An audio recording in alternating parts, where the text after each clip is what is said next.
because so many people are being rushed to hospitals every summer for asthma, for other breathing issues, for incredible collapse moments. This was a huge financial burden.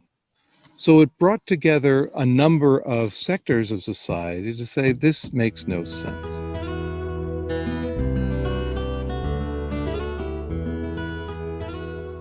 A third story, closer to home.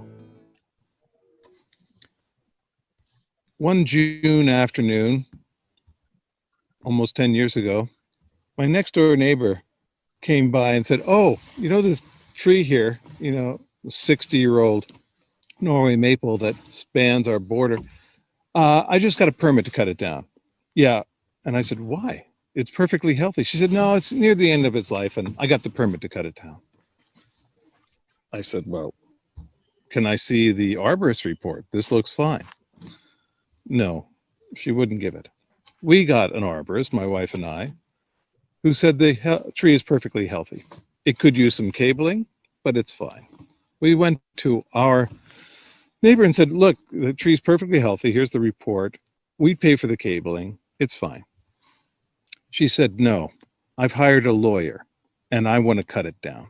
And so we started getting menacing letters from this obnoxious lawyer. And for anyone who is contemplating going into law, be careful, because many in that field are not always as upstanding as you might hope. Some are fantastic, but some less so.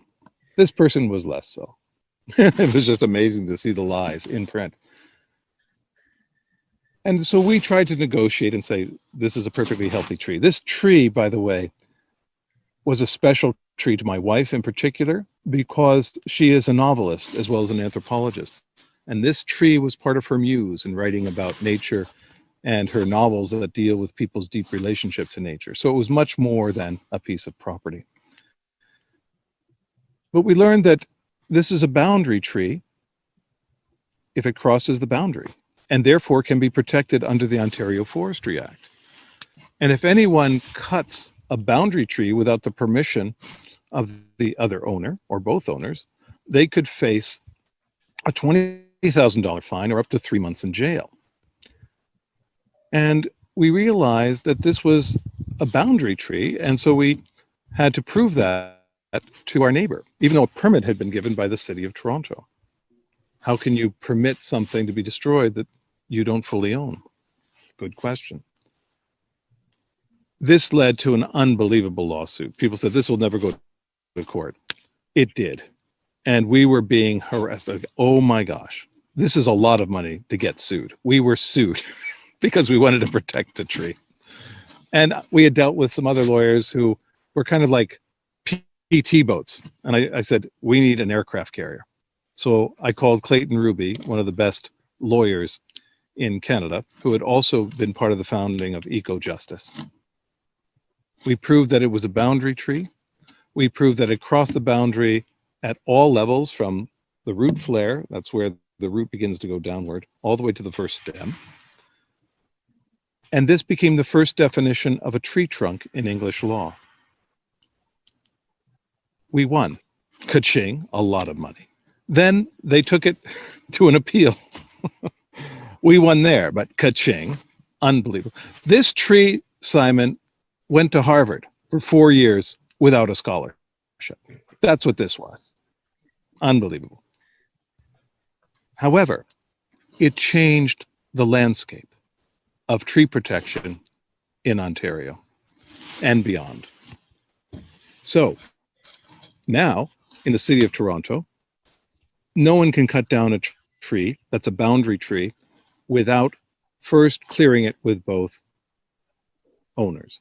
Secondly, if you do, you can go to jail. And this has already been applied, and one person has been fined $6,000 for cutting down a boundary tree without permission in the city of Toronto. He didn't go to jail, but he did have to pay the fee.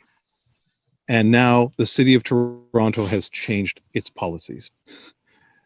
I got a call from a friend who teaches law at the University of Ottawa. He said, "Steve, we're teaching your boundary tree case to our students." I said, "Cool." He said, "How about giving me some money to help pay for those lawyers?"